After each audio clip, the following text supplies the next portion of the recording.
Welcome back from that short break. You're still watching the Dairy Lounge here on Dream TV and BTV. My name is Bridget Stella here with Alex Simbwa. Now on to Kenya, where Kenya has affirmed its support for peace initiatives in Sudan amid tensions. Sudan is also another country that has been on our desk for quite some time, and we know what's going on down there. Is it up there? It's down there. Yeah, it's down there. Why? I've remembered. Now you remembered why. So, because, and they can't. That's what she should say. She wanted to say down there because of the River Nile. Yeah, that I remember that. It's going good sense. Tell people so that they can also get involved in conversation. When you travel to South Africa, you've not gone down there. You've gone up. Really? Why? Yeah, that's why it's colder than the rest of Africa. It's hotter down in Egypt and in Morocco and in Tunisia and so on. Because the higher you go, the cooler it becomes. Yes, so South Africa, Lesotho, Swaziland, and so on are cold countries because it's high. And the reason the Nile flows down there is because so south does not necessarily mean high or low. No, it does not necessarily because mean this down. is altitude and direction are two different things. Yeah. Okay, makes sense. So yeah, when I remember the river, I'm like, oh, yeah, it's up there. So Kenya has announced on Wednesday it's willing to assist in peace initiatives in Sudan following accusations from Khartoum that Nairobi had infringed on its sovereignty by hosting a meeting for Sudan's paramilitary group, the Rapid Support Force. Now, Sudan condemned Kenya's decision to hold the meeting, labeling it as an act of hostility, especially since it came just before the RSF was set to unveil a parallel government. Now, the RFS Deputy Commander Abdel led a Sudan's delegation at the Kenyatta International Conference Center in Nairobi, where he indicated that a major announcement would be made today. So we shall be knowing later what that announcement is. So in response to Kenya's foreign ministry, he emphasized its role in hosting numerous Sudanese refugees and its commitment to facilitating a dialogue without any ulterior motives. So a lecturer of at Riara International University warned that Kenya could face international isolation. They cannot face international isolation. The challenge with African nations is arrogance on the one hand. This happened to Somalia. Somalia has a parallel government within it called, there's people that call themselves Somaliland. Within Somalia, yes, they call themselves Somaliland. Now, Ethiopia had issues. Because of the granting independence to Eritrea, they ended up being landlocked. Yes. Now, because they are landlocked, they needed an outlet, a seaport, where they can deal in their exports and so on, a radius of around 20 kilometers. Now, Somaliland has that. But Somaliland lacks a lot. So they struck a deal with Somaliland and said, you know what, if you can lease us this port for a good period of time, we'll in exchange give you and your government. That you no. We will give you shares in our national airline. Okay. Yeah, that is Ethiopian Airlines. We need access to the sea to transport that bulky cargo and so on and so forth. So you can also use our national airline. Now, remember, Somaliland is not recognized internationally as an independent country or something like that. So Somalia came up and said, how can you recognize somebody we do not recognize as a nation? You want war with us, we will. You get. So but in this case, why it's argued that Kenya could face isolation, it's because he noted that the country is perceived to be backing a rebel faction. They are not backing them. It's like saying, and it has happened to any. Before you were born, there used to be a rebel group here called NRA. Yeah, but I've heard of it. Yes. Now, NRA was led by a certain Yoweri Museveni. So there was a guerrilla war between 1981 and 1986 Yes. or 85. Now, they organized what they called peace talks in Nairobi. Okay? Because there's a president who you didn't know about called Obote Milton, who led the country between 1981 and 1985. So in 85, around June, he was overthrown by his own army, led by a guy called Tito Okello Lutwa. I think he's the father of a minister in President Museveni's government, and another called Basilio Okello Olara. Now, when they overthrew, they desired, I don't know whether it's him, I think they wanted peace with, first of all, with Obote, so they organized peace talks in Nairobi. I think President Museveni refused to go for those peace talks. So what these people are doing in Nairobi is like peace talks. Let the rebels come and let the government or the official people come. Now, when you refuse to come, because usually the question is, I do not recognize those rebels as a genuine threat. So there's no point in me coming to sit on a table with rebels. Yeah. Right. So they will come. The rebels will come, as they did. So the Rapid Support Forces came to that meeting. Then the government forces refused to come to the meeting. So when you talk to people the others don't recognize, apparently you become a supporter of them. Yes, absolutely. Because, Alex, just look at it this way. If we have all been talking about Congo, with everything that we know, that no, we can't say allegedly because we have seen the news M23 has done. If you open doors for M23 and say, you know what, yes, you have killed people. Yes, you have killed people. Yes, you have terrorized. Yes, you've killed people. But let's give you a safe entry into our country. Let me tell you a story of what happened again before you were born. Between that time of the guerrilla war, what would happen is that the Obote regime would go to places they suspected to have rebels, and they would massacre people and say, we were told there are rebels here, you bring them out. They tell them, we don't know about the rebels you're talking about. They kill everybody. You get it? Who was killing? Government forces.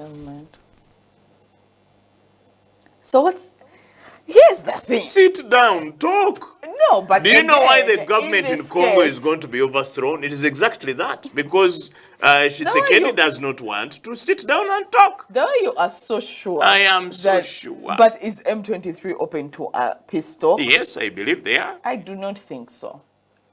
I really do not believe so. Even when they have points in what they are trying to argue out, I really do not think so. No, the truth is there is no sitting government, usually, that would want to talk to rebels. Even in Uganda here, when there were Kony rebels, they did not want to talk to them. They would go and hit villages, kill everybody in the imagination that they are looking for Kony and so on. But without ever... Doing what? Finding him. Where is he now? Okay, so we go to South Africa. South Africa is hosting the G20 talks. The US has decided not to be part of those talks. President Cyril Ramaphosa has come out and said that ministers of 20 foreign ministers, that a commitment to multilateralism and international law is vital in solving global crises. Now, his comments come after the Trump administration America First policy, with U.S. Secretary of State Marco Rubio boycotting this meeting and Treasury Secretary Scott Bessent saying he will not attend the next gathering of finance ministers. Rubio said he would not condole with anti-Americanism. He will not sit in a meeting where everybody seems to be anti-America or against USA. South Africa is the first African state to lead the G20, and they are hoping to advance interests of developing nations in talks with the world's richest countries. Now, the G20 consists of 19 countries, along with the African Union, as well as the European Union, and makes up almost 80% of the global economy, with 2/3 of the world population. Now, foreign ministers of China, Russia, France, the UK are among those attending in Johannesburg, while the US is represented by Deputy Chief of Mission in the South African Embassy. Again, I've been listening to a story where President Trump came out and said that Vladimir Zelensky is a dictator. And because he is in a government and he has not been elected. And their question is, there has been a war in this country for this period of time. How do you expect us to hold an election during a time when there is as that? Secondly, in the same statement, Trump says the US has already sent a lot of aid to Ukraine. Now it's time for Ukraine to begin paying back. Pay up Yeah. by being part of the mineral, the deal. The mineral deal. The mineral. Can we get into the mineral deal? I think we should.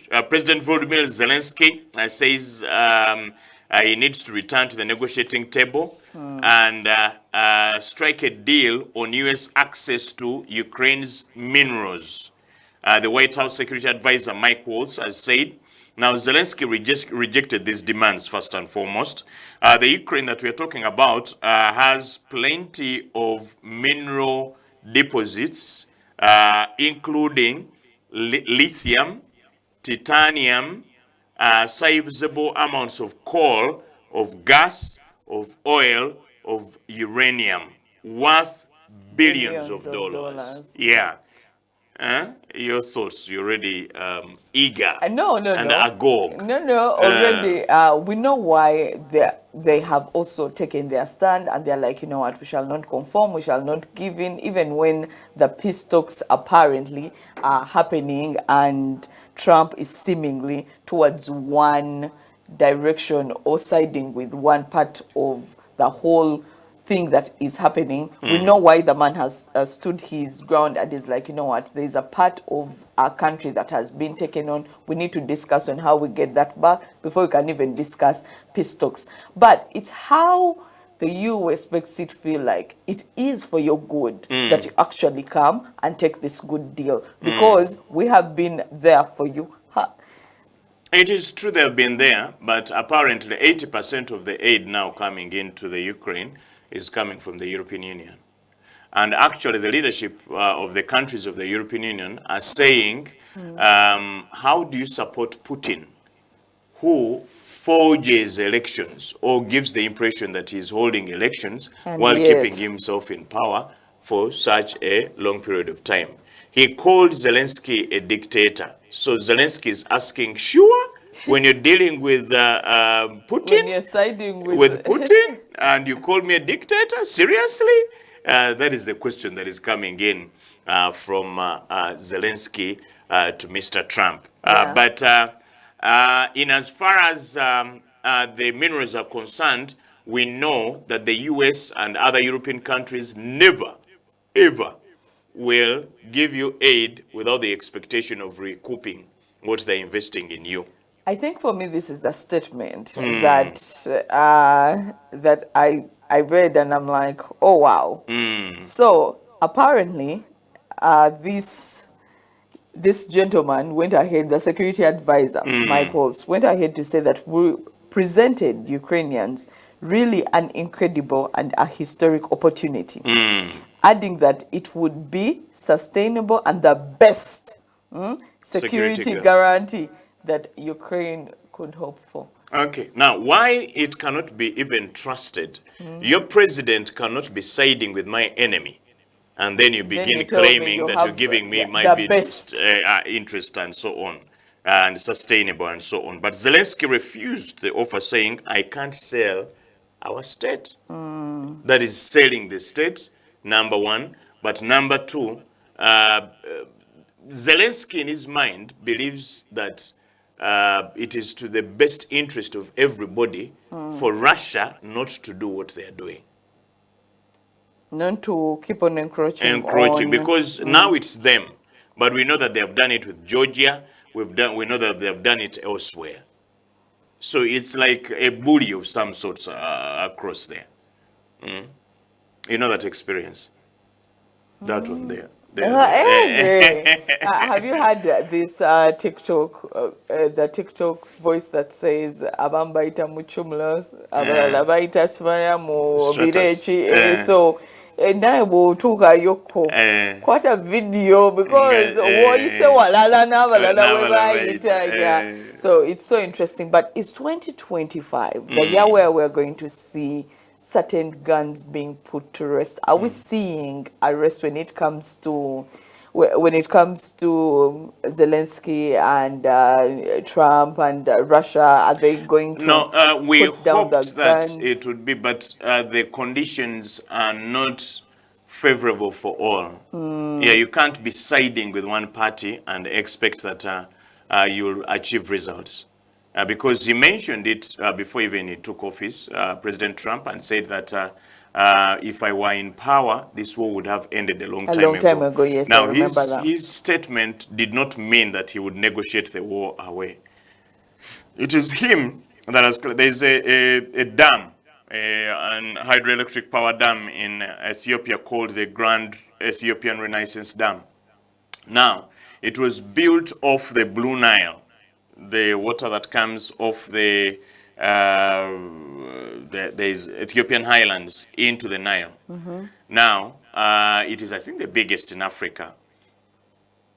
Egypt was against that dam because apparently it would reduce the amount of water that flows to them. Into their country. Now, when the issue was raised, President Trump, I don't know whether he was president then, but he came out and said, why don't you just hit the dam? Yeah, you Hit it if it is about preventing water from coming to you, then hit it. You get? Yeah. So if a person has such a mindset, you don't think when he says the war would have ended, means they would have negotiated. But it might mean that we would support the other party and make sure that that is over and done with. Let's go to some other subject. That's an interesting interpretation because I think that most of us thought that his words meant, I would make sure I have a relationship with Putin. I can speak to him. I can convince him. I can negotiations for both parties where we can see that they all come to like a good agreement, if there is even such a thing. So your interpretation is quite interesting to see that there is that other side of, oh no, we get to side with one of the parties and then we get probably the better deal out of this whole negotiations. Interesting. Lunch fellowship ne presiding apostle Dr. Joseph Sorada kuva ku saa 7 kutuuka ku saa 8 dakika 15.